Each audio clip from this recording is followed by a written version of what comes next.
देह मालाल तू जीत गईला, हम हार गए, लेकिन माई है हूँ बचवा। मैं माँ हूँ।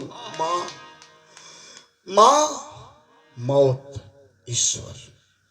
ये दुनिया में तीन सत्य है, बाकी सारा जग झूठा है।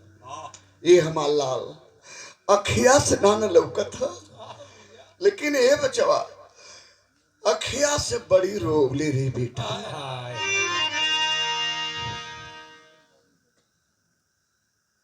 बहुत रोया, इतना रोया कि तुझे मैं देख नहीं सकती हूँ। आंख छोटी हो जाएगी, लेकिन तुम्हारी मां की ममता एक भी छोटी नहीं होगी। कहे लगना माई हमके डांटा मत, तोरे हथवा के रेखावा हमसे बतियावत बा। का बतियावत बा? यही मेन पॉइंट है बाबू। कैसे? कहत रानी हम, हाय कहत रानी तोहरे हाथे करे खा। अरे कहत रानी तोहरे हाथे करे खा।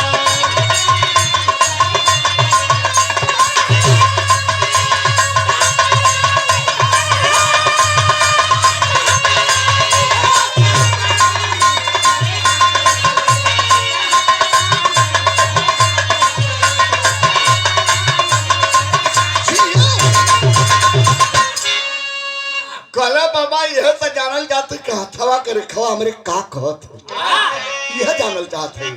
तब बताऊ ना। नयना के लाभ में नयन लूटी ली हालू। अरे राजा के बिहसत चमन लूटी ले हालू।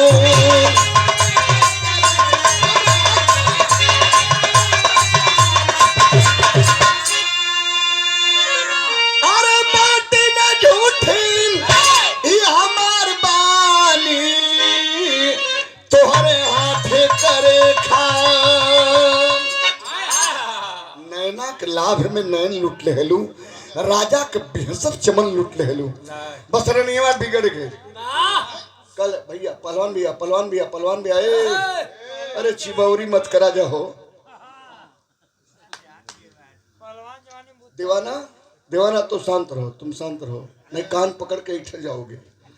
शांत रहो, शांत मंच हो, मंच पर चिबौरी ना हो चाहिए। ए बाबू कहला कि बाबा तो बड़का ललगड़िया बाबा भैल वाला 4 बजे भोरे में से आके पिंगल पढ़त वाला।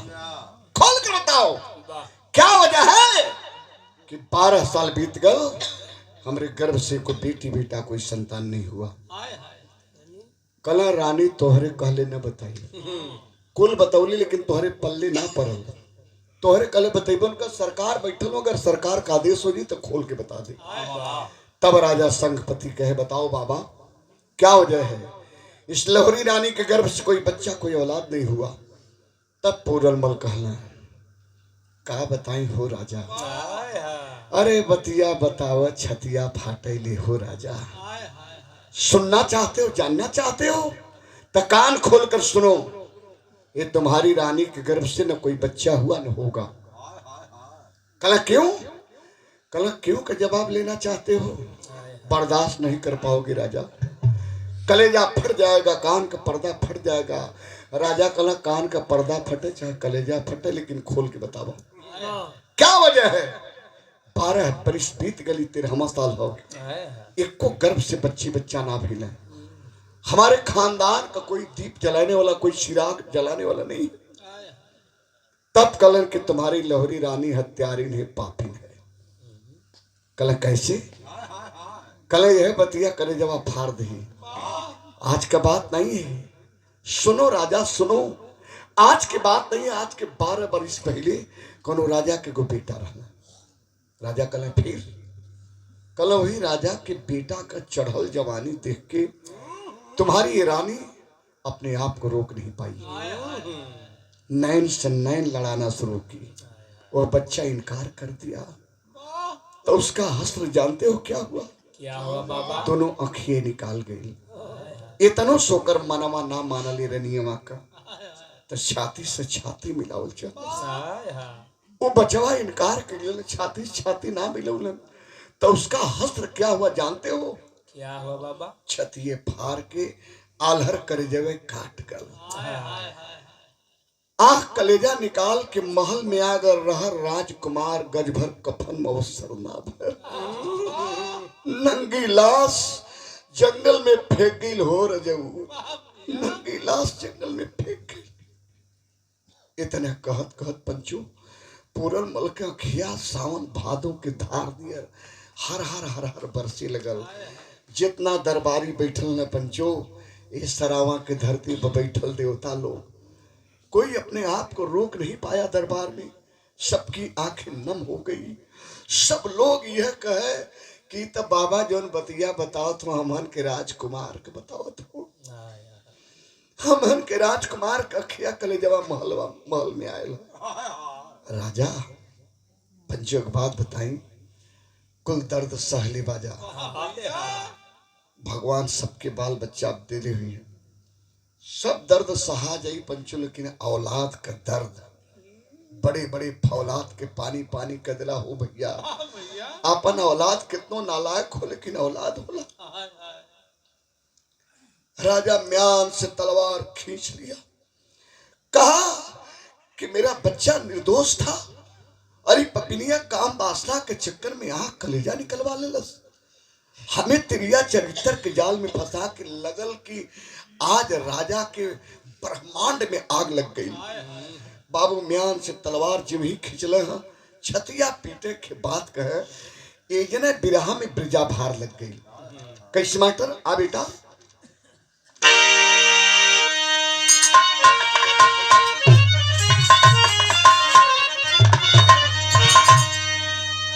काला काला छाता वापी केला काला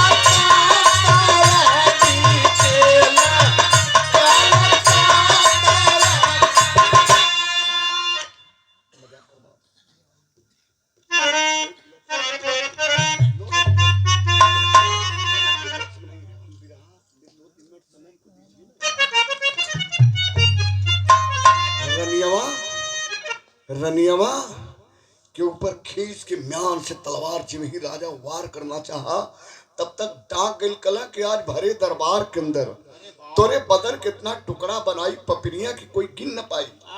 मेरा बच्चा निर्दोष था तूने लांछन लगा के मेरे लाल का आंख कलेजा निकलवा ली। आज भरे दरबार के अंदर तुम्हारे बदन कितना टुकड़ा बनाऊंगा कि कोई गिन नहीं पाएगा। रनियवा समझ गई कि आज काट दही ए बबवा दुगलवा गाड़ल मुर्दा कबार दहलस। मने मने गरियो तो है कि गाड़ल मुर्दा थी कबार दहलस। और जवा के आज ब्रह्मांड में आग लग गई भाई हमके काट दी। बस यहाँ से फान के जाए कि पूरन मल के पास खड़ी भई आ कहे कि बाबा हम अखियों निकलौली कलेजो निकलौली लेकिन काहे लागे जब माता वाके पाना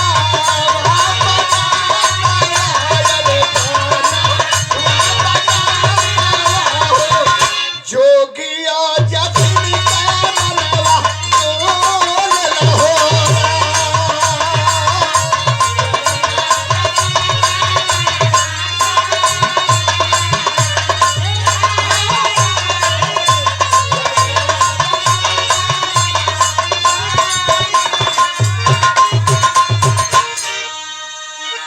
बाबा खाम वासना का बाण जब कलेजा में लगे लेना तब बड़े बड़े ऋषि महर्षि देवर्षि के ईमान डगमगा जला। बाबा हमसे गलती हो गई बाबा हम अखियों निकलौली लेकिन कलेजे वो निकलौली यह वजह रहा तब तक तो वार हो गए। राजा अपने आप को रोक नहीं पाए। भरा दरबार है कोई रोक नहीं रहा है। खींच के जब ही मरने खच से तलवार रानी के सर पर पूरन मलकल अनर्थ हो जी। अब तक डाक की तलवार की धार पकड़ लिए। खबरदार राजा माँ की हत्या नहीं कर सकते हो। माँ की हत्या नहीं कर सकते हो। भला माँ की कौन सी गलती है? माँ की कौन सी गलती है राजा बताओ ना। पूरनमल तलवार की धार पकड़ ली। ऊपर तलवार है नीचे ये हाथ है पूरनमल का रानी का उसके नीचे सर है। कल बाबा छोड़ दा 12 बरिस पहले जौने ललवा का खिया कलेजवा निकलवा ले कोनो दूसरे राजा का बेटा न लऊ हमार हमरे कुल के एक दीप रहना बाबू, एक दीप। पूरल मल कहता हूँ कि माँ माँ तलवार के धार के सामने से हटो और जाओ महल में, माँ आधी रोटी का टुकड़ा लेकर आओ, तब तक मैं राजा को समझा रहा।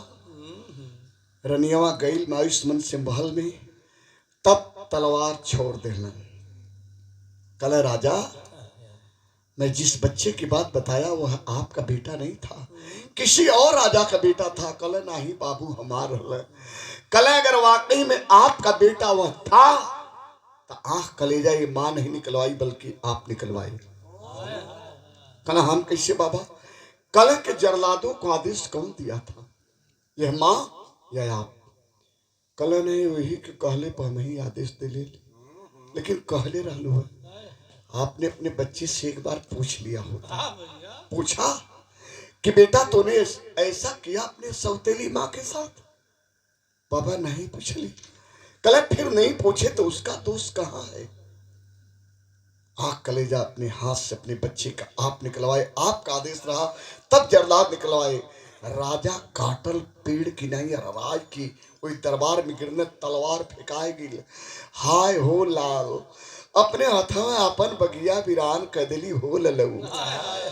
यह हाय हाय कैली हूँ। तब से रनिया लिया कि आधी रोटी का टुकड़ा ही झोली में डलस, झोलिया बानत पूरल मल धीरे धीरे आगे बढ़े लगल।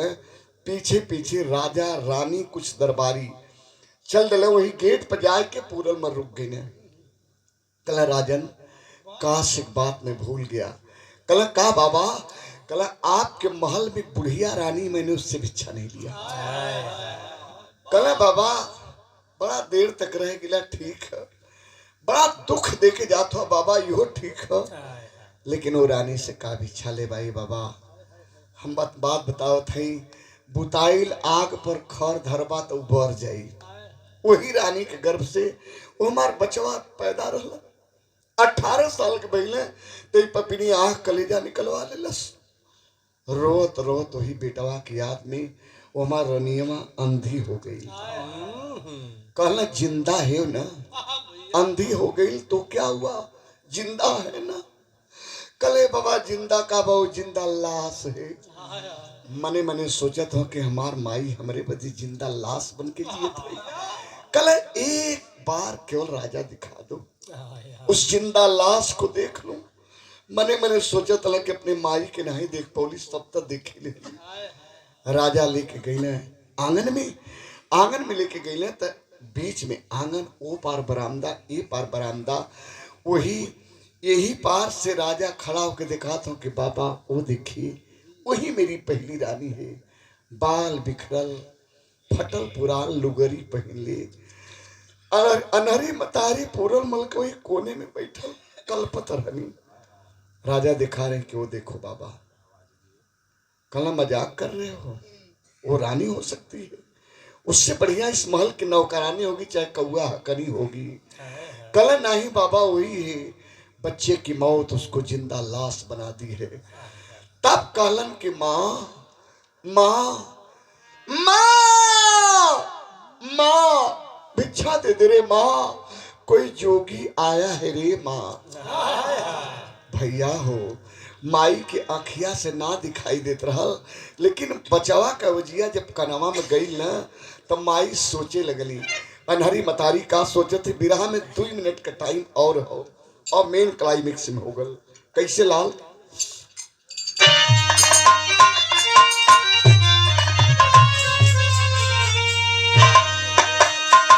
जौन हो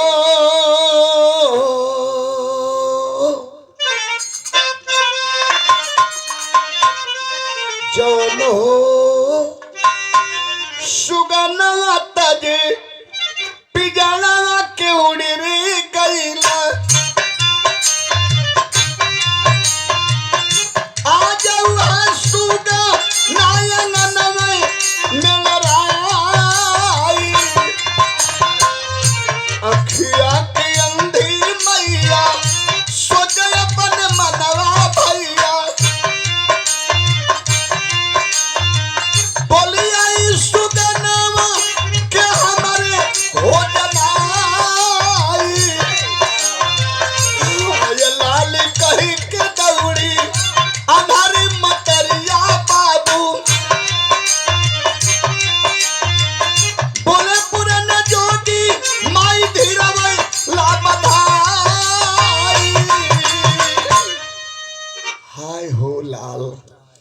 अरे अंगना रूपी पिजड़ा छुड़ के जवन सुगना उड़ गई ने, कैसे अंगनवा में टाय टाय बोलत हुआ हाय लाल।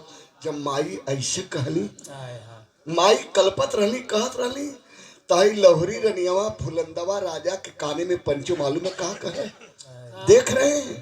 अभी तक तो अंधी थी, अभी तक तो अंधी थी, अब पगली हो गई। ना पता कहाँ का बहा पिलाया बाबा आया, उसको अपना बेटा समझ रही है, उसको अपना बेटा समझ रही है। बिगड़ गया राजा संघपति। खामोश हो जाओ हरामखोर, खामोश हो जाओ। एक शब्द अगर उसके ऊपर कही तो हलक से जुबान खींच करके हरामजादी धरती पर रख दूंगा। उसकी ममता फफा रही है, फफा जाने दो उसकी ममता। क्या जाने कि बच्चे की ममता रे, जब तू मां ही नहीं बनी तो मां की ममता क्या जानेगी।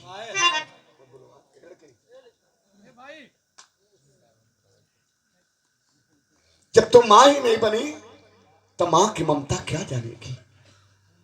एक शब्द अगर उसके लिए बोली तो हलक से जुबान खींच लूंगा। बाबूजी लोग पूरनमल हाथ जोड़ के कहना, माई हो हमके बेटा मत कहा माई, बेटा हमके कहबू तो तोके जमाने के लोग पगली बना दी है। तोहार बेटवा दुनिया में ना हो, तोहार बेटा दुनिया में ना हुआ, हमें खे जोगी है। तोहार बेटा कहाँ चल गिले बता दी माई। पूरना ललनवा तोहारो छोड़ के जहानवा गईले, हम बानी जोगी माई भिखियई दा चुका। तोहार बच्चा पूरनमल दुनिया जहान छोड़ के चल गिला, हम जोगी है माई जोगी। तब माई कहली कि तू जीत गईला हम हार गईली। बच्चा जोगी हुआ ना, एक कभी झूठी नहीं होगी। तू जीत गया मैं हार गई, इसलिए हार गई कि तुझे 9 महीना अपने गर्भ में रखे थे। हमारा खून तुम्हारे धमनियों में रन कर रहा है बेटा, इसलिए तू जीत गया। रो थी माइया, रो के कहे अरे मैया कही की अखिया धोखा खाई गई है बेटा।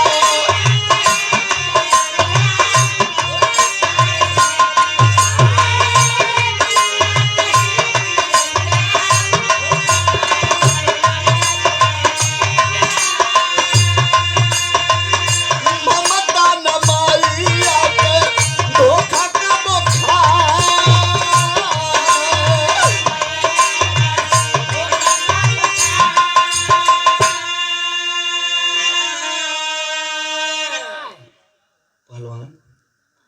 पहलवान 2 मिनट तनि सा धीरे धरा। तो लोग बिरहा के पार की वजह तो ही लोग जब हल्ला करवा जाए तो का मतलब रह जाए। बिरहा जगत के मीडिया प्रभारी महोदय जी की ओर से अमूल्य रुपयों का आशीर्वाद, माई की ममता, बहुत बहुत से प्रणाम भैया के। आज माई लेके ठेगोनी खड़ा हो गई, कोई सामने से बोला था पकड़ ली नहीं, फिर उड़ जाई तो धैली ने धराई। जो वही माई झपटली अपने लाल के आवाज पर, क्या पता उस माँ को है कि बीच में खंभा है। झपटली तो लाल के पकड़े बदे बाबू, लेकिन खंभवा में माई लड़ गई नहीं, माई के दिखाई ना देता रहा।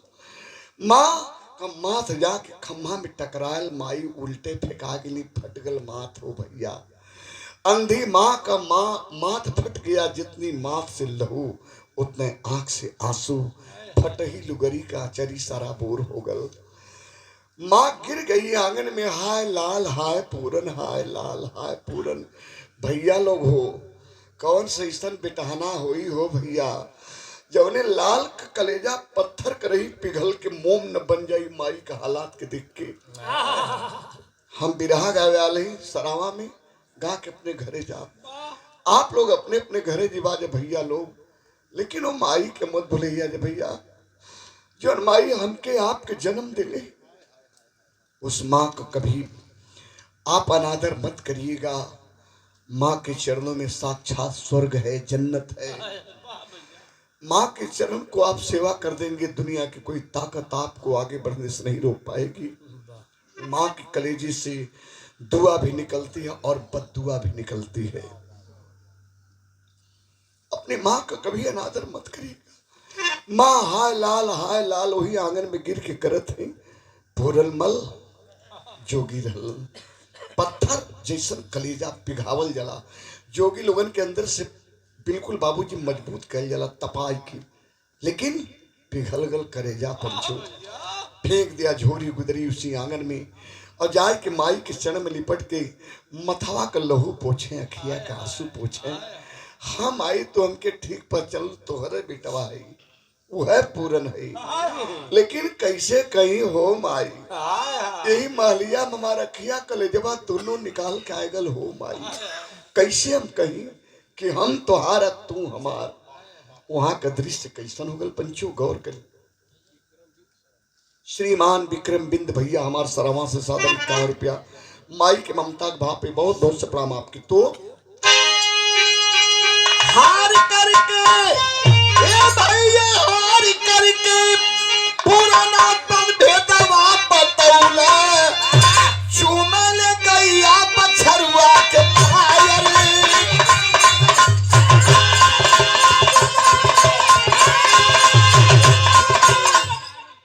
हार करके पूरा नापन भेदवा बतौले, चूमे जस गैया बछरुआ के पाए। दिन भर का छुटल गैया शाम के जब बछरू के फावन चाटे लगली, उससे ही मतरिया लगली चूमे चाटे। अनहरी मतारी का हाथ जब चेहरा पगल तो दाढ़ी बार टुआई, कहली बचावा जौने चेहरवा के दूध घी से लेप कैली, ए लाल आज ऊपर दाढ़ी बार टुआ था लेकिन अखिए नहीं है कि देख लें। कलप के माई रोई के बात करनी हुई आंगन में पंचो। का कहली बिरहा का आखिरी भाव कितना बढ़िया, कैसे मास्टर?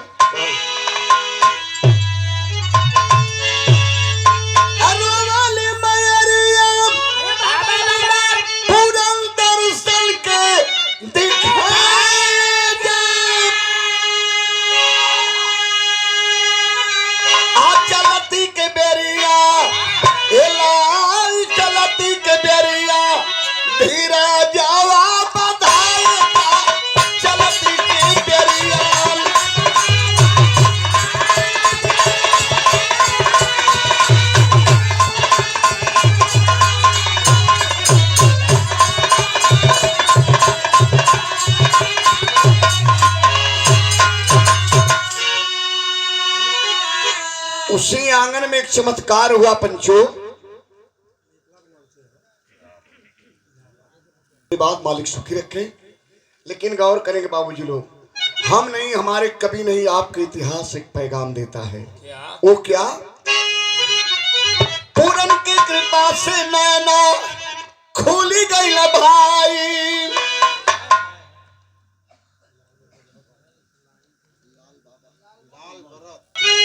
पूरन के कृपा से नैना खुली गई न भाई, अब खिया चुका के माई सरग कराई।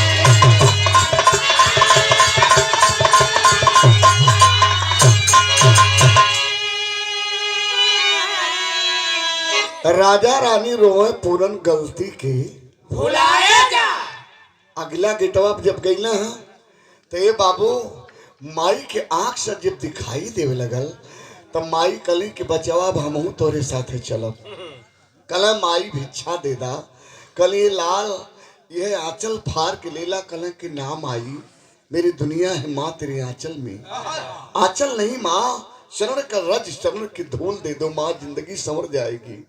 माई के चरनिया के धूलिया लगा के जब वही बहरवा निकलना आ तब से माई प्लाक से वही आंगन में गिरली, माई के प्राण पखेरु निकल गल बाबूजी। माँ को स्वर्ग की प्राप्ति हुई। अगला के टवाब जब गईले पूरल मल तो मालूम है का भल, रनियावा लहरी फुलंदवा के लेके राजा गोड़ पे गिर गिला, क्षमा कर दे बाबू।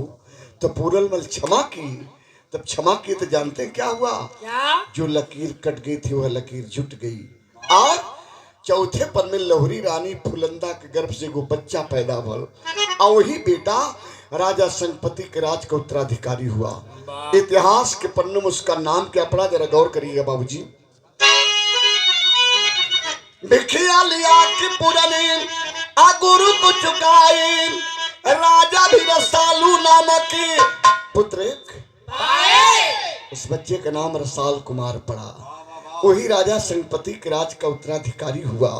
उसकी शादी सिंगलदीप के राजा शिवमंगलम की बेटी पद्मावती से हुई, जिसमें पूरनमल की अहम भूमिका रही। तो कहाँ हरिद्वार तो हरि गुण के चलती के बेरिया लाल चलती के बेरिया धीरे जवाब बताए जा चलती के बेरिया।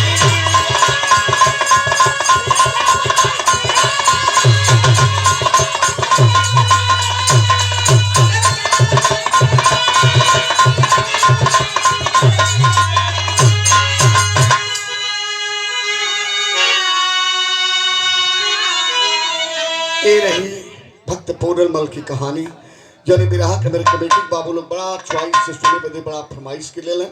बहुत बहुत सा आपको प्रणाम। आखिरी में कहना कैसे गुरुदिन मोहम्मद राम शोक सिंह सुबदन की पानी कथन करे हरिद्वार संगमिका बेचू